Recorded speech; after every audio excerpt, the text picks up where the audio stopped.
Okay, so welcome everybody to today's presentation. Just a couple of housekeeping items as we go. If you could just put yourselves on mute while the presentation is going on, then feel free to unmute yourself to ask any questions, or you can use the text chat too, and I could watch that and let Sam know the questions that are in there. So without any further ado, I just wanted to introduce and welcome back Sam Laliberte. She's the founder of the Freedom Lifestyle podcast and online community.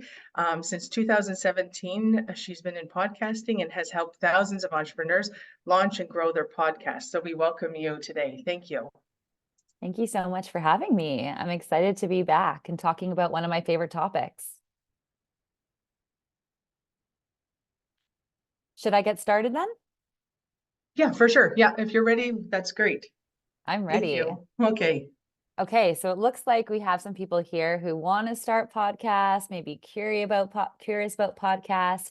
Doesn't sound like we have any established podcasters here. Oh, there's one. Okay, we have someone who already has a podcast available for listening. Amazing. So please let me know in the chat where you stand on that spectrum, and know that I think I've got something in this presentation for everybody, whether you are just curious and want to know what the value is of a podcast, or you want to start, but you want to make sure you're doing it with a sound strategy, or maybe you already have one and you're like, what else can I learn about podcasting? And so that's why you're here.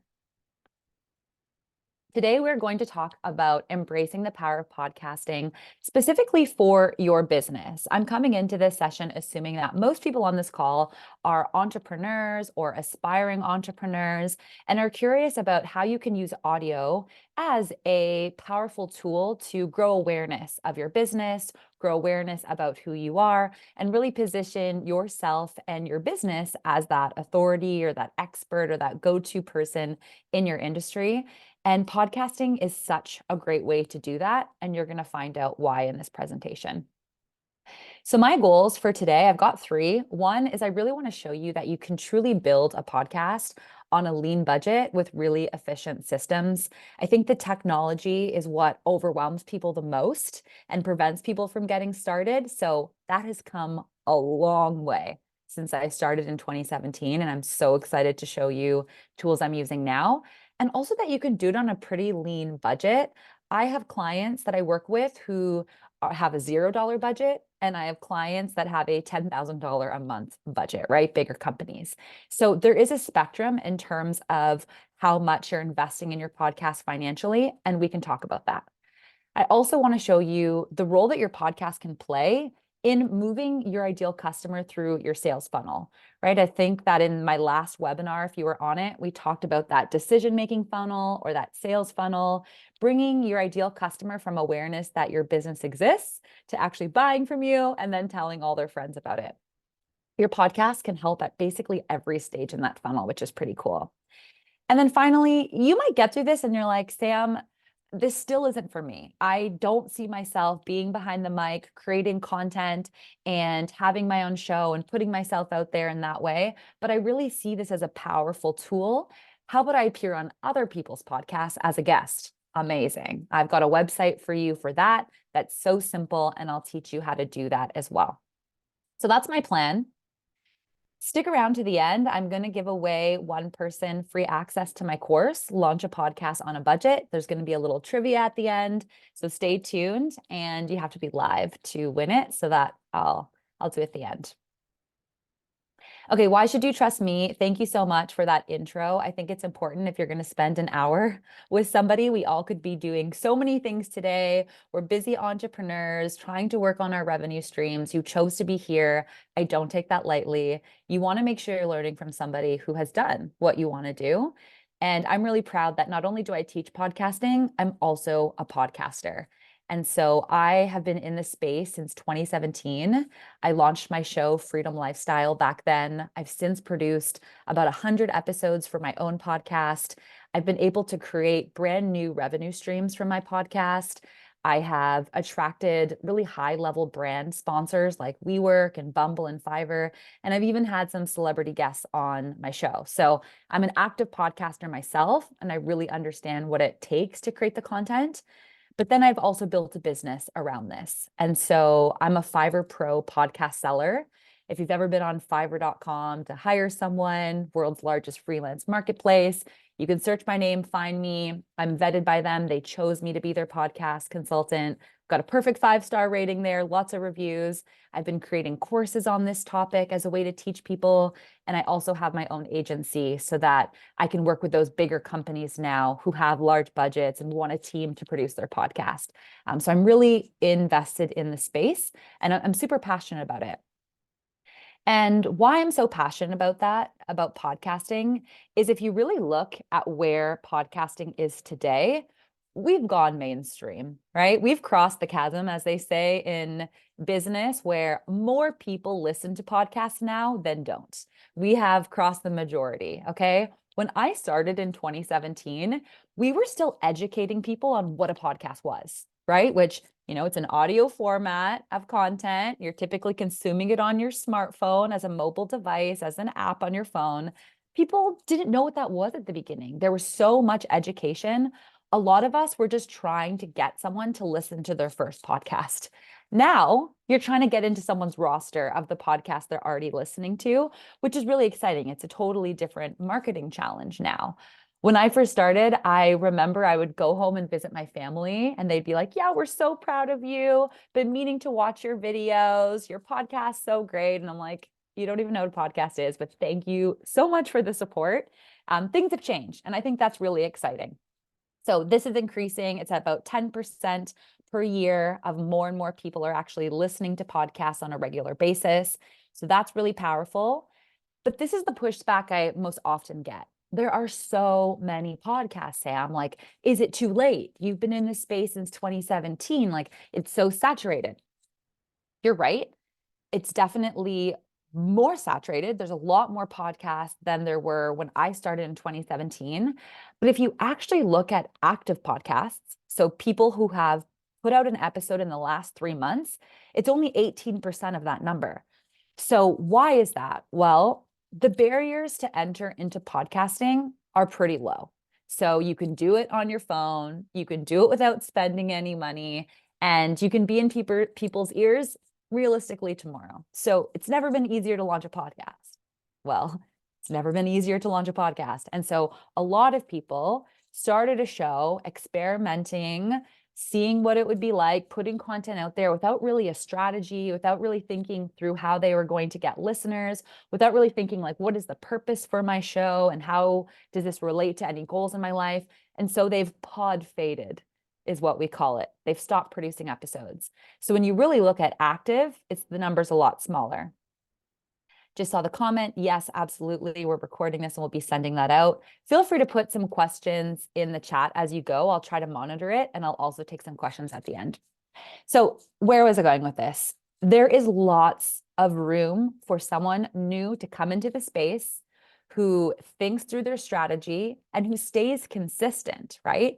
Who is invested in that time period that it often takes with anything to get adoption, to get people to realize that your show exists, and to start adding your show into their routine and into their behavior. The stuff that I love the most, that I think that if you remember anything from today, I want you to remember this. 80% of people who start a podcast episode, like start listening to an episode, they listen to almost the full thing.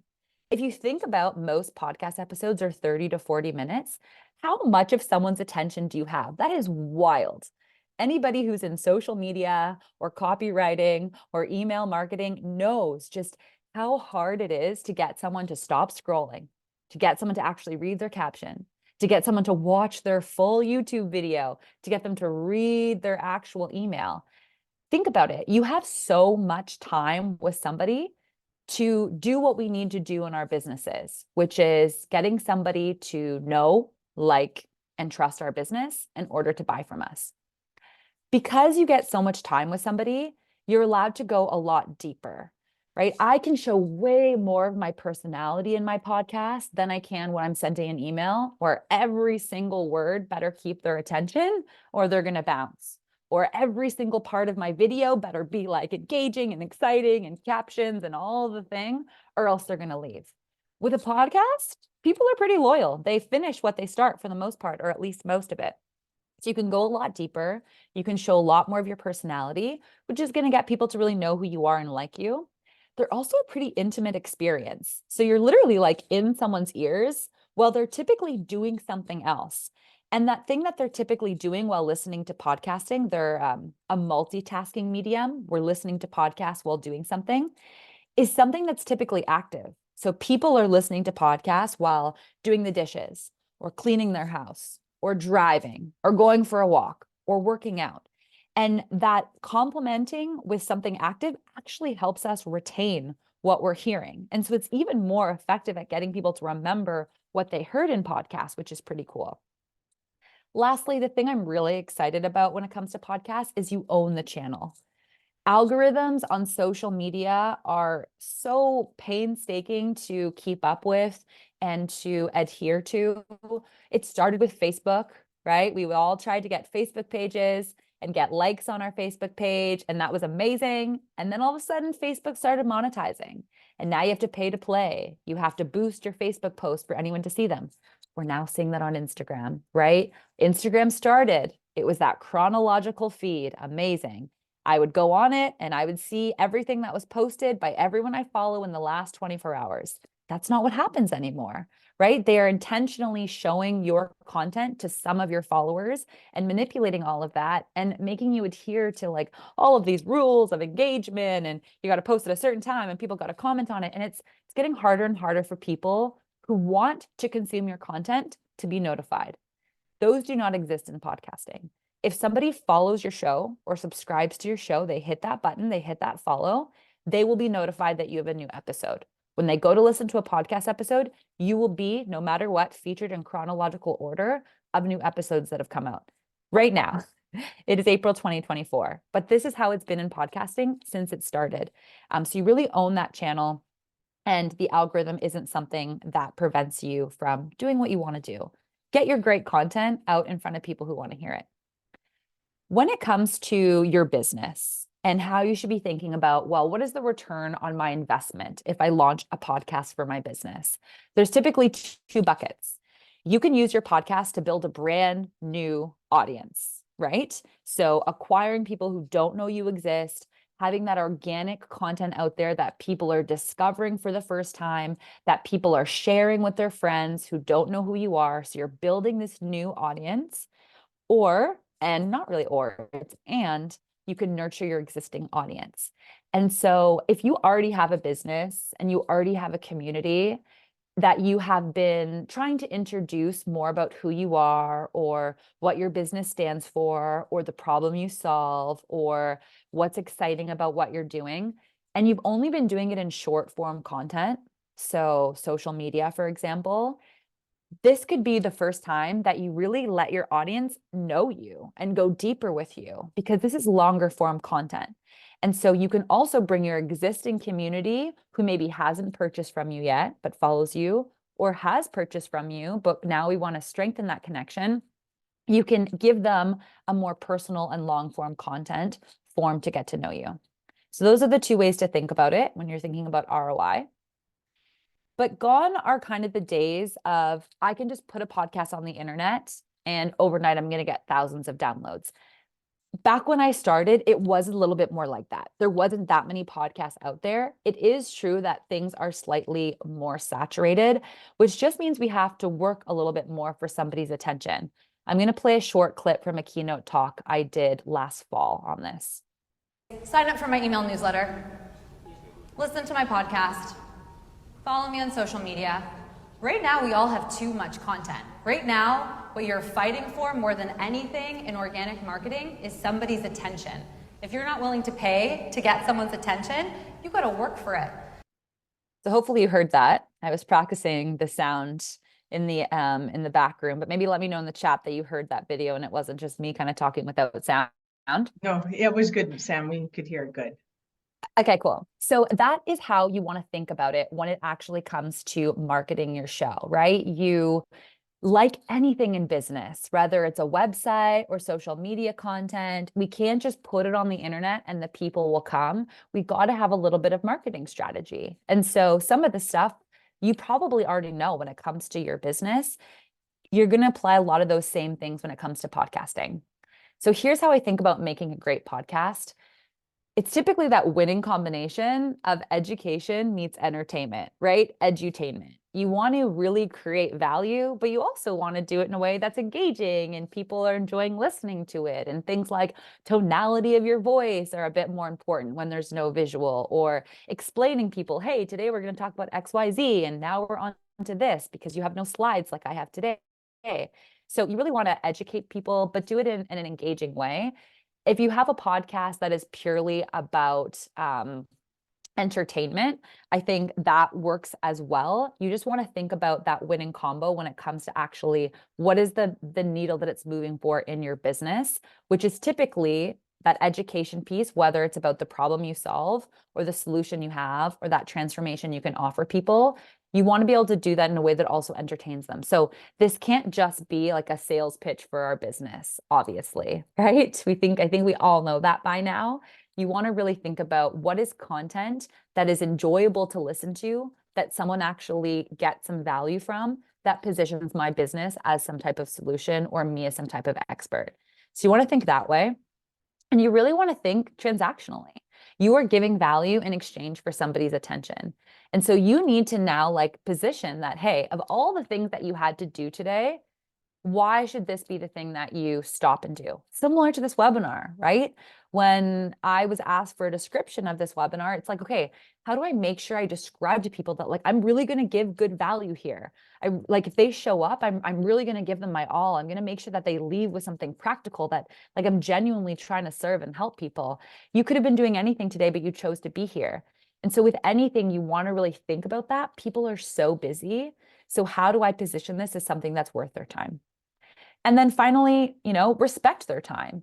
So people often ask me, well, how long should my episodes be? Should they be 10 minutes, 30 minutes, 40 minutes? I say not a minute more than it needs to be and not a minute less than it needs to be. So however long it takes you to make your point, to share that value, to entertain, great. Don't fill in a bunch of filler content because you said you were going to have 30-minute episodes and this one only took 20 minutes to explain. You're going to lose people if you just have 10 minutes of content that's not worth their time. I actually find it a red flag when I see a podcast and all the episodes are the same length, because it shouldn't, right? Different topics should require different lengths of time to go deep and fully explain what they are or to entertain somebody. And so really let the content dictate the time versus trying to fit into some like ideal time frame in terms of how long your episodes should be. But will you enjoy it, right? Like, sure, there's a business case for this. And great, I can see how it can move the needle, but are you going to enjoy doing this? If I teach you how to do this, are you actually going to post and feel comfortable about getting random strangers to listen to your voice, which is a whole thing I had to navigate when I started. So I really feel you on anyone's feeling unsure about hitting publish on that first episode. So a really fun way you can test if you're going to enjoy this is to do what Anchor is offering. So Anchor.fm is a free app that allows you to record right into your phone. It allows you to edit the episode, so cut out things, add some music to it, move some things around. So like literally go through the process of creating an episode, like see what that would be like, give it a title, give it a description, actually edit it. And then imagine yourself publishing it. Imagine yourself putting it on the internet and getting people to listen to it, and reflect, like, did you enjoy that process? Like, did that feel fun? Are you thinking, okay, next time I'm going to try this, or I would do this differently, or if I was interviewing somebody, I would have asked this, or I would have ran the interview differently. If you're feeling inspired at the end, then great, let's do it. But if you're feeling like every part of it you hated, maybe you outsource different pieces, maybe you outsource the editing, or maybe you get somebody else to be the host on it and something like that. There's other ways. But really, you want to make sure this is something that you enjoy doing, because it is an extra period of time on your calendar on a consistent basis. So you want to have fun doing it. Okay, if you enjoyed the process and you were like, okay, Sam, green light, I want to do this. Next thing I want to tell you to make sure you're going to enjoy it and stick with it is start small. So stick to a season. Start with season 1. when I have podcasters come to me and they say, okay, I'm going to start a weekly podcast indefinitely. It's like, that is so hard to maintain. You need so much content if you are going to put out a weekly episode with no end in sight. That results in you end up putting out content you're not proud of, because you end up just saying yes to anybody who wants to come on your podcast. You're putting out content just because you need to put out content, and you said it would be next Wednesday, and oh my God, it's Tuesday and I don't have my episode ready. No, podcasts have seasons. And this was like one of the best things that happened since I started podcasting, was the introduction of seasons, which means every time you go to upload a new episode, they're going to say, what season is this and what episode number? Perfect. So when you start, I want you to think about, what would season 1 look like for my podcast? What is like my MVP? On average, this is about 12 episodes. So 3 months of content, let's call it. Okay. Well, what would be my 12 best episodes? What are those topics that are like the most frequently asked questions in my business? Who are those dream guests I'd love to interview? What are those stories I would absolutely love to share? Like, what are my best 12 episodes? And go from there. And then in terms of cadence, which I just saw there was a question around that, absolutely. So the best way to build a habit, and think about yourself, right, is something that happens the same time, the same day of the week, every week, right? It's like, I know on Thursdays at 6 o'clock is my Pilates class, and I always go there. And that's like a habit and a routine. So that is the gold star, is a weekly cadence. You don't need to do that if that isn't possible for you. If you wanted to hit that gold star, then I would recommend delaying your launch until you had a month's worth of content ready, so that when you launch, you're spending that first month promoting it versus like scrambling to get another episode out. So a weekly cadence is the gold standard. About 12 episodes is a typical season. You could also do 10. You could do less. You could do more. But my idea for you is to make that commitment where I will not stop, even if I'm frustrated, even if like the first couple episodes don't get the downloads I want. I'm committed to season 1. Have a clear launch date, have a clear end date, and have a clear break, right? Because sometimes we need a break from it. We don't want this to feel like another job. And having a break where you're like, okay, at the end of the 3 months, I'm going to pause. I'm going to look at the data. I'm going to revisit the goals of why I started my podcast. Is it doing what it needs to do? Am I enjoying this? Amazing. Let's take a break and come back with season 2. You know, maybe it's a new theme. Maybe you get new artwork, revamp it a little bit. If you're like, I'm happy with what it did for my business, but I need a break from it, great. Podcasts have such, not long tails, they have long shelf lives. So I still get people listening to podcast episodes I put out like 3 or 4 years ago. So even if you did a season and you did 12 episodes and you had it on the internet, that is evergreen content that people will still be listening to, that you can still be promoting on blog posts or pointing to. When a question a customer asks you, you can refer them to podcast episodes. Like, this is such great, rich content that even if you just do a season, that's a huge win. Okay, so start small, commit to a season before giving up, and plan for a break so that you can create your most higher quality, most thoughtful content and enjoy doing it. When it comes to actually launching your podcast, people want to know, how do you get the content into people's ears typically, right? And the truth is that there are so many different places to listen to a podcast. Put it in the chat, where do you listen to a podcast? If I said, hey, I want you to listen to my show, it's called The Freedom Lifestyle, where would you go to listen to that podcast? Put that in the chat.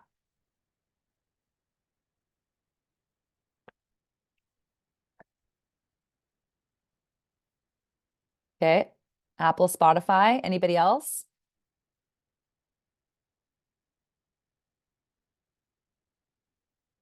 It's okay if you don't know. Rarely audible. Google the topic. Okay. Your website. Yep.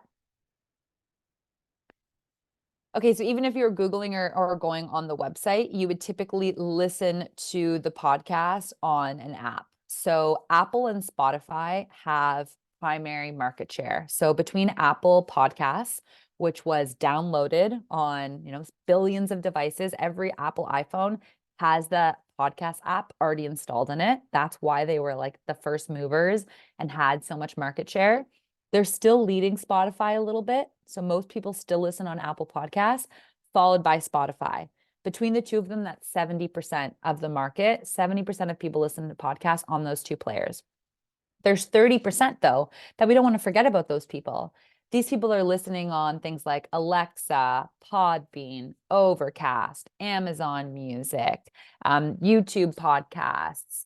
I can go on Stitcher. There's so many different of these smaller podcast players. And ideally, you want to be on all of them so that you can reach people wherever they are. And the good news is it doesn't cost you any more money to have your show on Apple and Spotify as it does to have them on all of them. So we might as well get your show everywhere. However, it would be super annoying if every single time you had a new episode every week, you had to upload to those 12 or 20 different places, say, here's the episode, here's the title, here's the description. If that's how the technology worked, we wouldn't do it, right? We would just say, okay, I'm just doing Apple and Spotify, and those players would probably not exist. How the technology actually works is you need a podcast host. So you need a website where the podcast lives, and there are specific podcast hosting sites. I use Buzzsprout. That would be my preferred one. There's also things like Libsyn and Podbean and Spotify for podcasts. But all you need to know right now is it lives somewhere. And every time you hit publish, every time you upload to that one hosting site, immediately it'll go to all those podcast players. And all of your downloads, all of your data will be on that one site. So you only ever have to log into one website. You'll see, okay, 20 people listened from Spotify, 40 from Apple, 10 from Overcast, and you just check that one website. RSS technology, if you're familiar with that. So that's a breeze. That's amazing. It makes our lives so much easier. The catch is that one time and one time only, you need to go to all of those places and apply. And you just have to say, hey, please accept my podcast. And you just have to do this once. So you want to plan for it in your launch plan. All of them ask you the same 5 questions. So I consider this your checklist to launch. So these are the 5 things you need to just have a podcast that gets approved. And I'll go through them high level. And so the first one is the name of your show, right? And the good news is that you get the name of your show, but you also get an artist name. So sometimes we want to profile our business or profile our individual names, but we're like, but I also don't know if that's the most interesting title for my show, or are people going to be searching that? So that's great. Mine is called The Freedom Lifestyle, and the artist is Sam Laliberte, right? So I have a branded podcast I'm working on for Brave. If you use the Brave browser, their podcast is The Brave Technologist. So their show is all about technology and AI and position themselves as experts. But the artist is Brave browser or Brave software, whatever they call themselves. It changes. So that's what you want to think about. What is the name of your show and what is your artist name? Then you need a podcast description. And what I would say about your podcast description is short and sweet is very important. If you think about it, over 90% of people are listening to podcasts from a mobile device. So it's almost everyone is consuming. It's very few part of the market are listening on their computers, which means if you're deciding if you're going to listen to this show, you're going to typically open the app, you're going to search for a topic, or you're going to look at some charts and you're going to see a show and you're like, The Brave Technologist, that sounds interesting. And then you're going to click on it and the pop-up of the description is going to come up. You don't want to have a huge wall of text on someone's iPhone or else you're going to lose them, right? They're just going to be like, oh, that's overwhelming. So you want to keep it short and sweet. You really want to hook them in that first sentence to be like, hey, this is interesting, and get them to read it. But then ultimately your goal of the description is just to get somebody to listen to your show. So don't spend a ton of time writing lots of paragraphs on it. One paragraph, short and sweet. That's the job of it. The one visual image you need in podcasting. So podcasts are meant to be heard. They're audio-based. People are now adding video and components, which we can talk about in the Q&A if anyone has questions about that. But mostly they're meant to be heard. So your artwork is the one visual identity of your podcast. It's a square image. You'll see them whenever you're listening to a podcast. That's what's up on your screen. And you want it to be vibrant. You want it to be engaging. You really want people to gravitate towards your artwork, because often when people are searching for a show, what the app shows you is like just the squares of images. So you really want to make sure yours stands out. The fourth thing they ask you for is one episode. So one episode needs to be published, fully recorded, fully produced, ready to go out into the world. So it can't just be like, hey, Apple, it's me, Jennifer. I'm launching a podcast. Please accept it. Thanks so much. It can't be that. It has to be like an actual episode. And so I think this is great for your trailer, which we're going to talk about later on. But a trailer is like an elevator pitch for your show. So that first initial impression, 60 seconds, 90 seconds, here's what this show's all about. Here's why you should care. Here's why you're going to love it. And the good news is like you could just start with publishing that and then have that, and then they'll approve your show with that. And then the final thing is your podcast category. This is an easy one. There's a list of about 100 different categories like entrepreneurship, society and culture, Christianity, comedy, parenting, gardening, right? There's all these different categories, and you get to pick 3 that you think your show falls into. So that's your checklist to launch. If you're about to launch your show, you need to make sure you have these 5 things. In terms of demographics for podcast listeners, there are so many stats and so many detailed information and resources on the internet. I'll share a few at the end of this to get to see the breakdown. And unfortunately, the data is all American. I know this is a Canadian audience. I'm Canadian as well. I'm in Sudbury, Ontario today. So the data is US based, but I'll show you that at the end. So that's what you need. Now, how do we create an episode? How do we create a podcast? Has anyone heard of Descript before or familiar with this tool at all? I may have mentioned it in my last webinar. Okay, I'm going to play a cool video for you because when I discovered this app, it completely changed the game for me. Jennifer's heard of it? Okay, cool. Hopefully the sound works.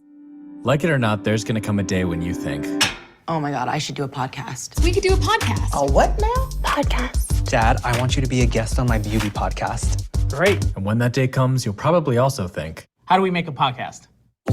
say hello to Descript. It's how you make a podcast. Descript is a brand new way to record, edit, and mix spoken audio.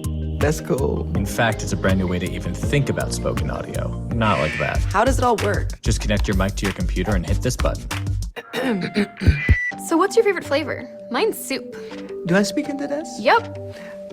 Can you edit that out? Yep.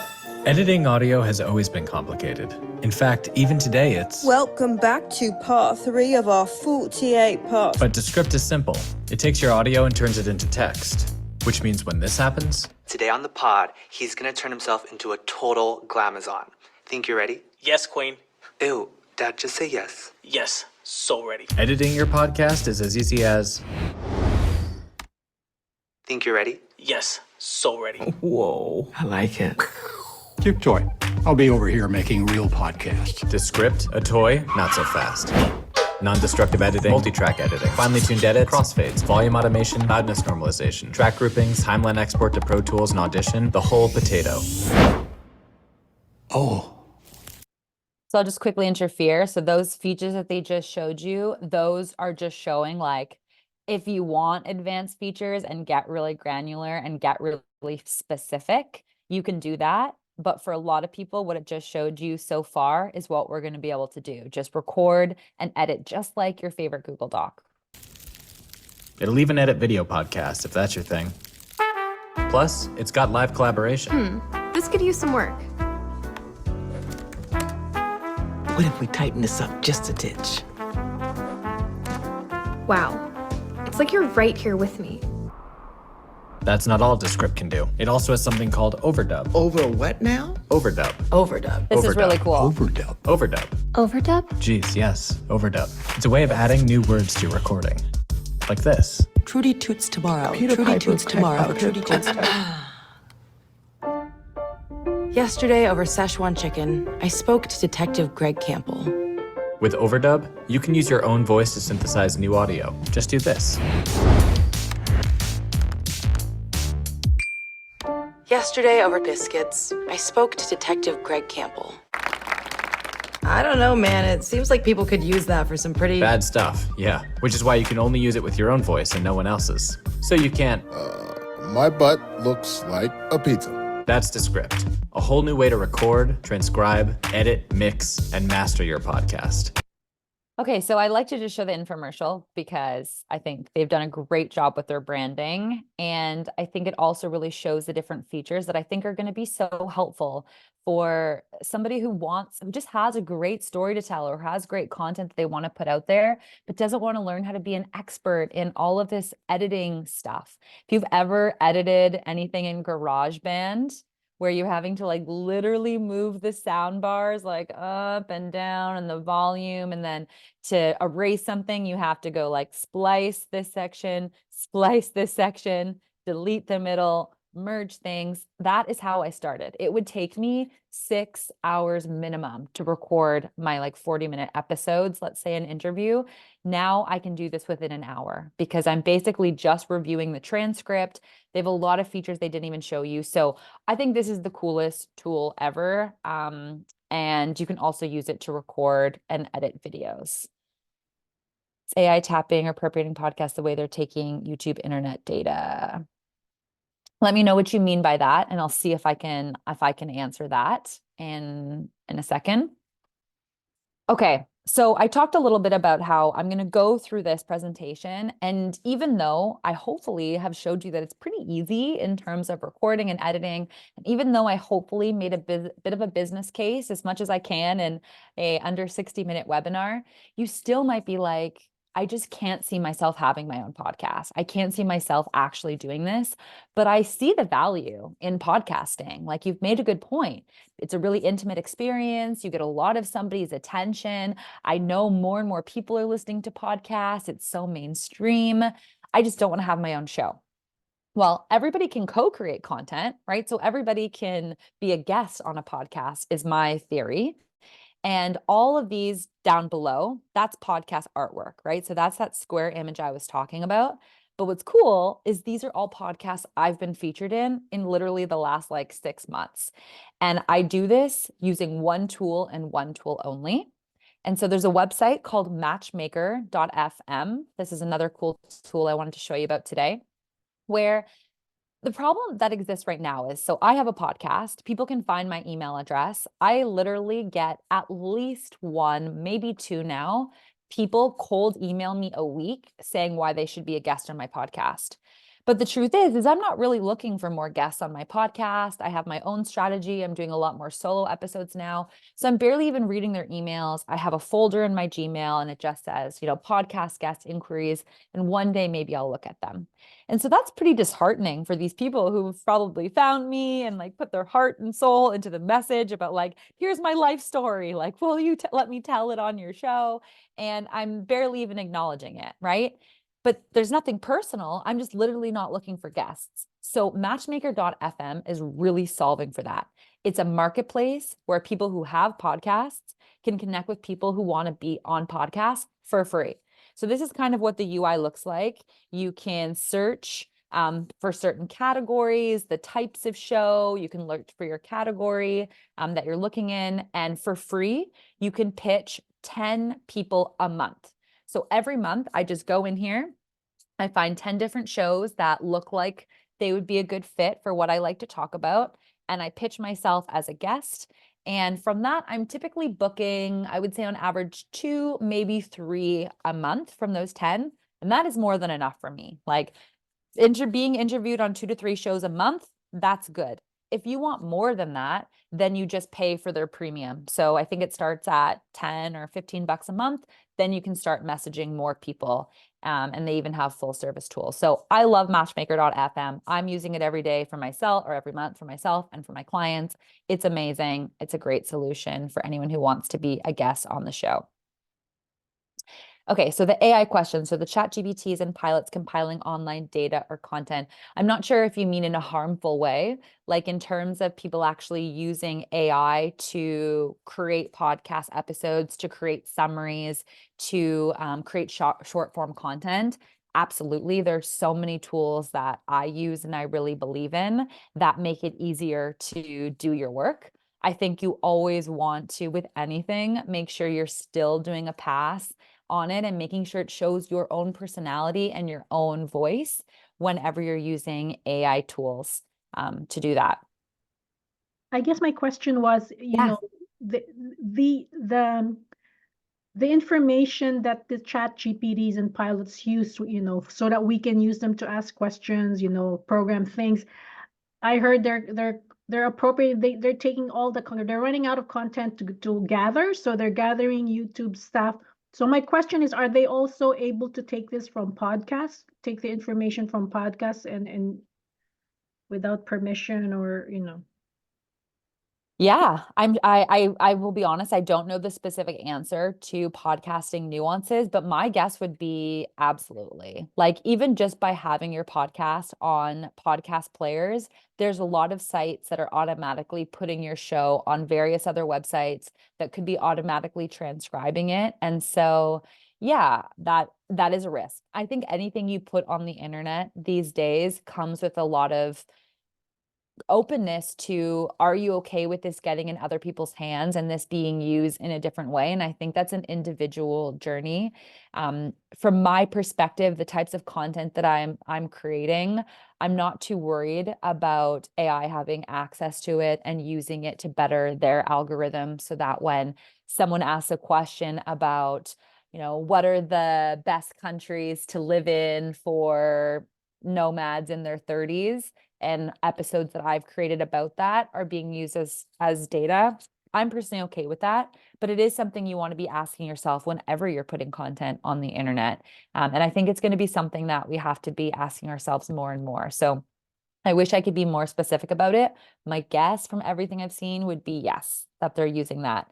I know that, for example, they're using AI in the AI voice. And so podcast descriptions and the title of your episodes, they are very important for search engine optimization and for people to find your show, but they're becoming even less relevant because they're now using AI to scan the actual content of the episode, so what you're saying, and using that to tag it in terms of what should be shown when someone searches something. So they're definitely using these tools. Okay, so my pro tips that I want to leave you with thinking about, and then I think we'll do the little giveaway and answer any more questions you might have. When you're getting ready to launch your show, the first time people hear about it shouldn't be on launch day. Right? I think it used to be we need to hear things 7 times before it lands. That number I think is up to like 12 now. And so you want to build some anticipation that this new show is coming. You want to get people excited about it. You want to maybe one day release the artwork and announce it. And maybe another day you announce the first guest that you're going to have. Or maybe one day you share the trailer, which is what we talked about earlier. And so I think every podcast needs a trailer. I think every podcast needs like a 60 to 90-second elevator pitch about what this show is, so that when somebody is landing on your podcast and they're like, I don't know if this is a good fit for me, and it's like 30 to 40 minutes is the only episodes you have, that's a big commitment for somebody who's not sure if they're going to like it. Similar to how movies have trailers or TV shows give you a preview that you're like, okay, this feels like something I would like. Create a trailer for your podcast, why they're going to love it, who it's for, what they can expect, why you. And when you mark it as a trailer, it basically gets pinned to the top of your page. So new people, when they just discover your podcast, will be encouraged to listen to the trailer before the latest episode. So helpful. Also helpful during your pre-launch, right? Because then you can market that, get a preview of what's coming, and that can be one of the things you do in your pre-launch. The final thing is when you're really thinking about using your podcast to move your ideal customer through your funnel, coming back to like why podcasts are so great for that. One, they have discoverability. So even though it's not the same as it used to be, where you put something on the podcast players and you get an audience overnight, they still have a large amount of organic discovery. And so when people are searching for topics, your content gets fed to them. They're also very shareable. So when people like podcast episodes, they're sharing it with their friends. Word of mouth is the second most common way people find podcasts. So either searching in the app or asking a friend. So they have a lot of top of funnel, getting people to discover you exist. But then they're also middle of funnel, where you can go deeper, you can build that know, like, and trust. You can really educate them on your industry, your market, your solution, your problem, yourself. And then because they have that shareability built into them, they're likely to share it with friends, and then the funnel starts again. The key is you want to get someone off your podcast, though, and onto something else. So typically an email list or somewhere else where you can communicate with that person. Maybe you want them to book a call with you. Maybe you want them to download a freebie on your website. Maybe you want them to literally just go buy something that you're selling that doesn't require a large funnel. Someone can just hear about it and buy it. But at the end of every episode, you want to have a call to action. If somebody gets to the end of your episode, they're loving you, they're loving this, they're engaged. What do you want me to do? Don't just tell them to, hey, leave a review. Like, sure, that's a good call to action. But if I've already left your podcast a review, like, do you have anything else for me? So ideally, you want to have 3 different call to actions, and you can rotate through them at the end of your episodes. And that's how you're actually going to move someone to the next step in your funnel. And even bonus points if you can track that. Anchor.com or Descript provide music, artwork too. If not, what do you recommend for setting those up? Yes. So they both have built-in audio and sound effects that you can use and play around with. There's also the YouTube audio library, which is copyright-free sound effects and music that you can use in podcasts.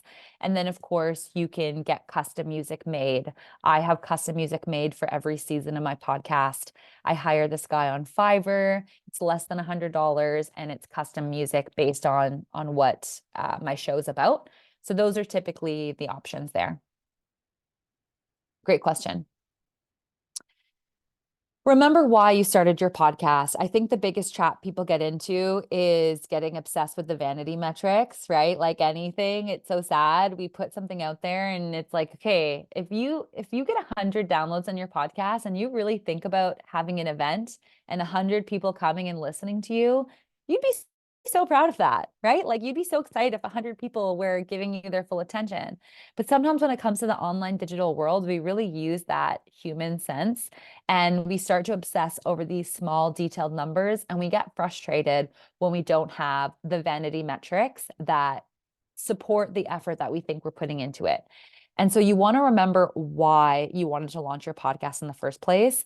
I've had thousands of clients that I've worked with, and these are typically the goals I hear, right? Building our authority, positioning ourselves as experts, creating new revenue streams, creating revenue streams for existing products, educating people, inspiring, influencing, building community, networking, having fun, right? So these are the reasons why you launched your podcast most often. So revisit those and try not to get too frustrated on those vanity metrics.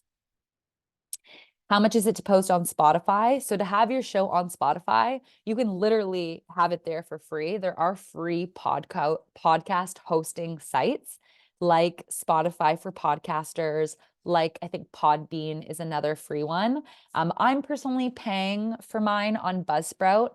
I'll include a couple links to the tools I use. I have different like coupon codes and stuff. I like Buzzsprout. I like the user interface. I like that I own my content. I like that I have everything in one place. So I'm paying for mine, but you can absolutely do it for free. I pay $12 per month to have my podcast go to all the places. And I'll include those links. Okay, so I said stick around to the end and you could win free access to my Launch a Podcast on a Budget course. And so I have a trivia question. And in order to win, you just have to be the first person to say the answer in the chat. All right, are you ready? Trivia question on podcasting. How did podcasting get its name? Where does the term podcast come from?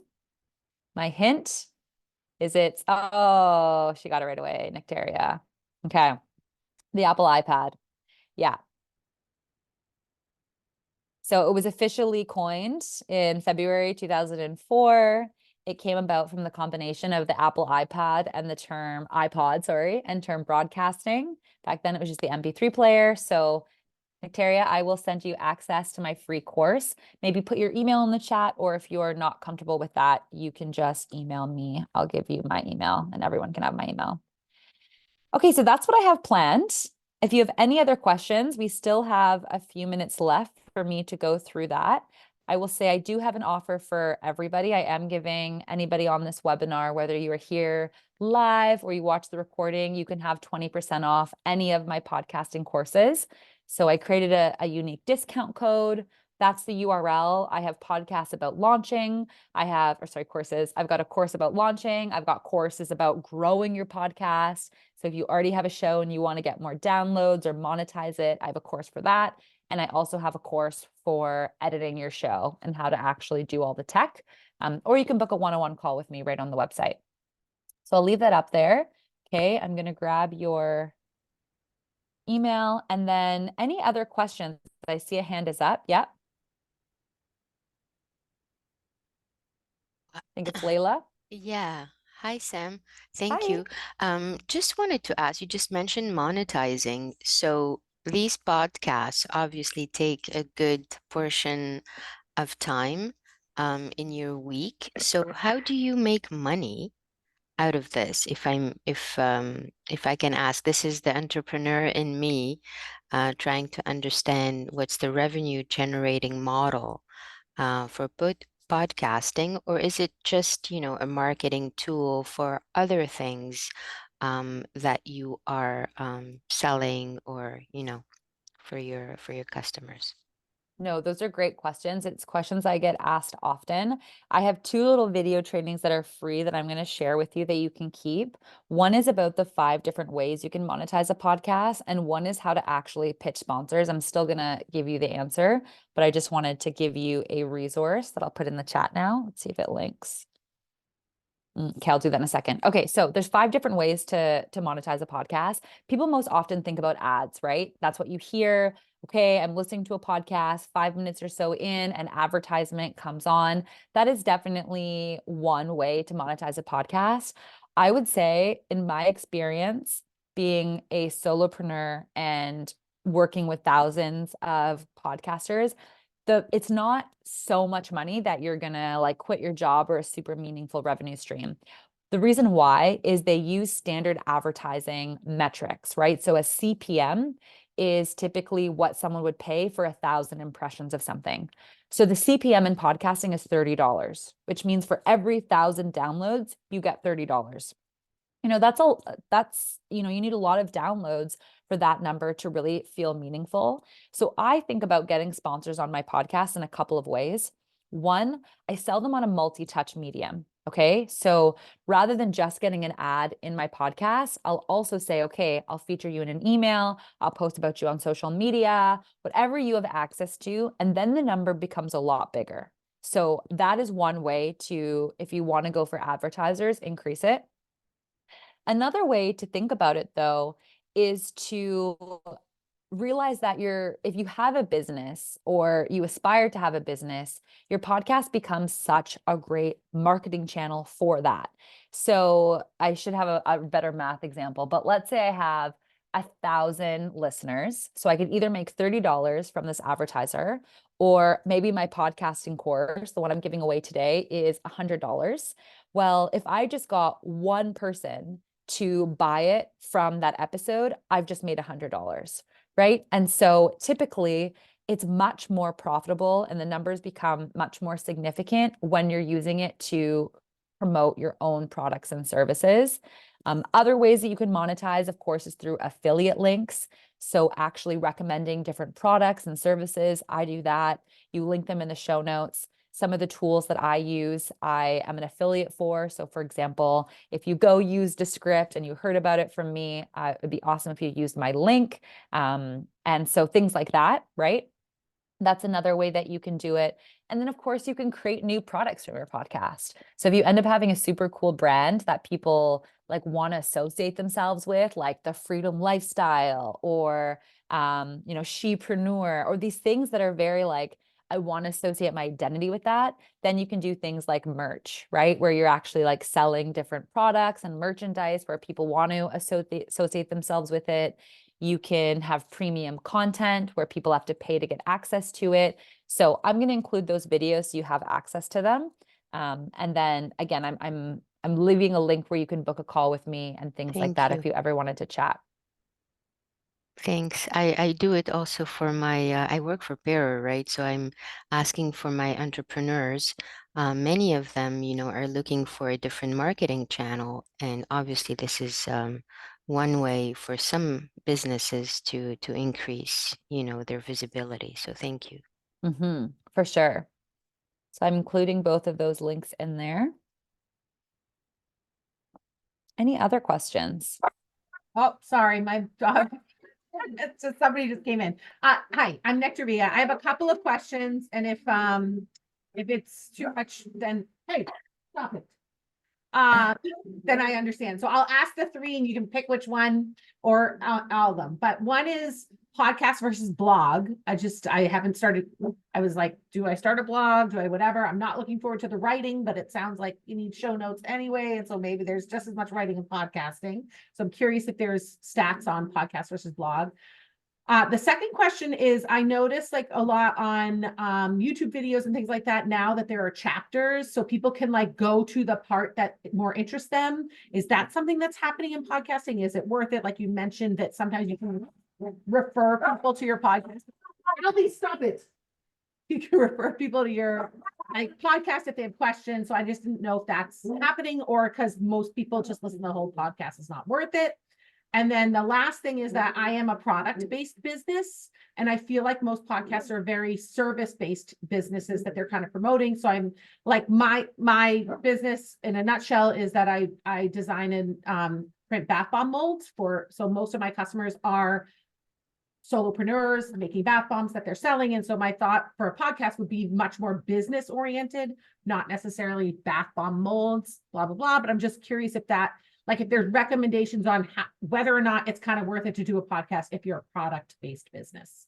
I think when it comes to product-based businesses, there's so many great examples of that. If I were you, I would kind of, make a list of 5 different brands or 10 different brands that that are doing that. Like, for example, something like Goop or any of these companies where they primarily sell products. They're using their podcast as a way to really educate people, entertainment that are associated with the industry that their products fall into. They can have a lot of fun with it. I mentioned Brave is one of my clients. They're more of a software, but still a product. So they're positioning themselves as the expert. And then, of course, their software is a great solution. So I think absolutely, it doesn't just have to be like, I'm a service provider and here's where I'm an expert. So look for some fun examples and see what could be a fit for you. Regarding the markers, so this is my podcast website, right? So if you wanted to listen to my podcast, I would send you this link. This is an episode that came out last week, a little bit off brand about a Taylor Swift encounter who I love. I use Descript to edit my podcast, and then I use Buzzsprout to host my show.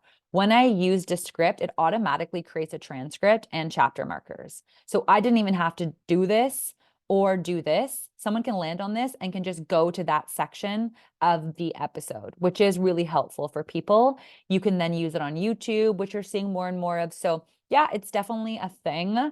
I don't have any stats on whether people are actually doing it, but AI can do that for you and it can be simplified and that can be really helpful.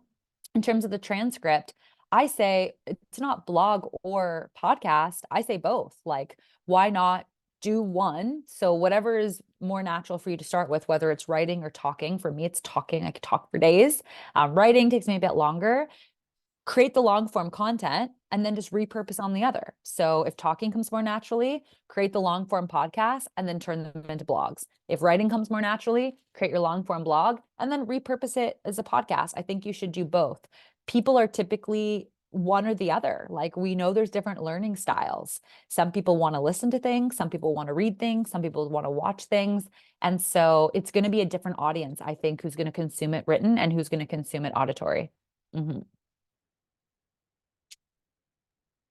you recommend any affordable or free tools where you can link, say your YouTube, like a video in, so you can repurpose it as a podcast or, a blog and translate it into a podcast and vice versa? Yeah, totally. So there's 2 AI tools I love.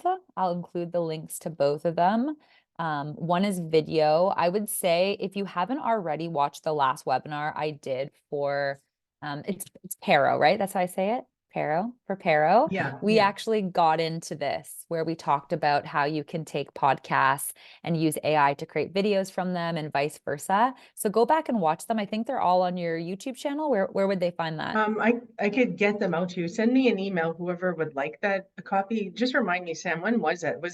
It was last year, like, I wasn't it? think it was in like December or something. Yeah. Okay, yeah, I thought I I'll had go seen for it on what It on is. YouTube. It is in December. Yeah. Confirming. Oh, Yeah. thanks, Layla. Thank you. Okay, yeah, if anybody would want that copy, for sure I could get the recording out.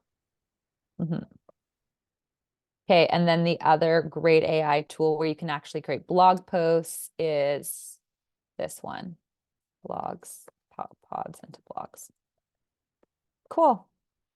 Okay, I know we're over time, so I want to be sensitive to the organizers who put this on. They might need to have other things to do, but that's a ton of stuff for you to get started. I have lots of resources. If you go onto my social media, I have free videos.